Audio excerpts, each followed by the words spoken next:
Okay, is it too expensive? Is it too competitive? Is it too long to launch? No industry experience? Does it need more work or time that you can put in? Okay, let's use these, and now let's put your current idea that you made from the worksheet through this test.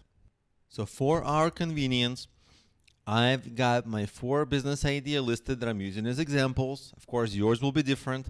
And I've got the 5 objections right here. I'll even bullet point it for you so that it's very easy to see them. Now, let's see this one. Let's put it through this test and see, is this a good idea or not? Okay, there's a couple of reasons why it might be a good idea. Big market, people suffering from procrastination, big market, they're not going anywhere. This is a common problem that people have. And artificial intelligence, it's kind of like, you're in the startup world, it's the technology of tomorrow.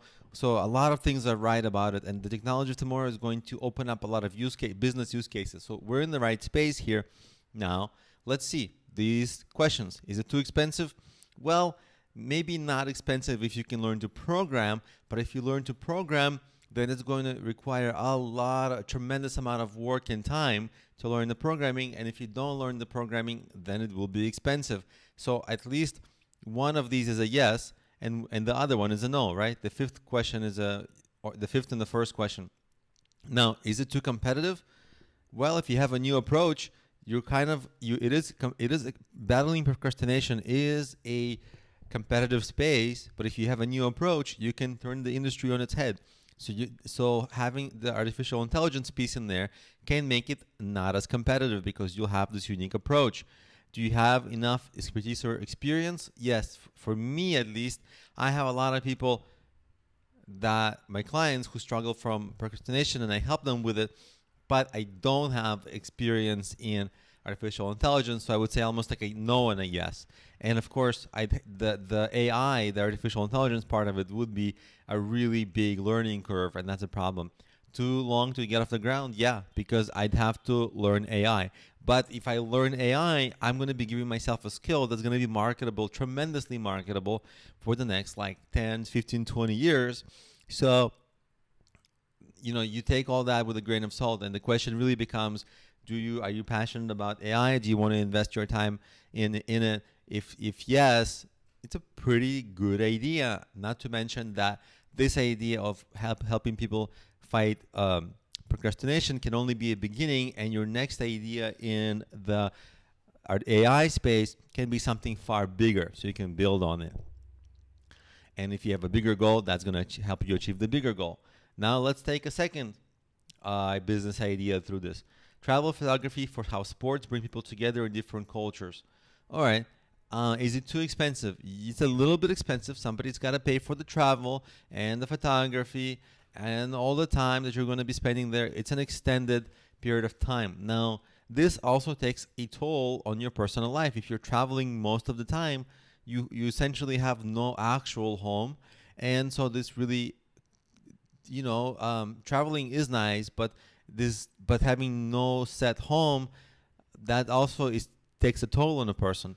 So that's a challenge. Does it take too long to get off the ground? Maybe a little bit, because you have to plan so much travel and all that. Experience or expertise. This is, if you've got photography experience, I think this really taps into something special, that you have to actually be good with new places, because the idea behind this business is that you'll constantly be going to new places.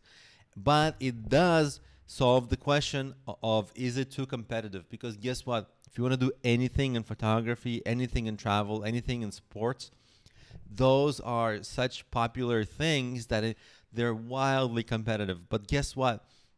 If you're going to do this combination of industry and the sports and the photography and the bringing people together, you're probably going to be the one person in the world doing that.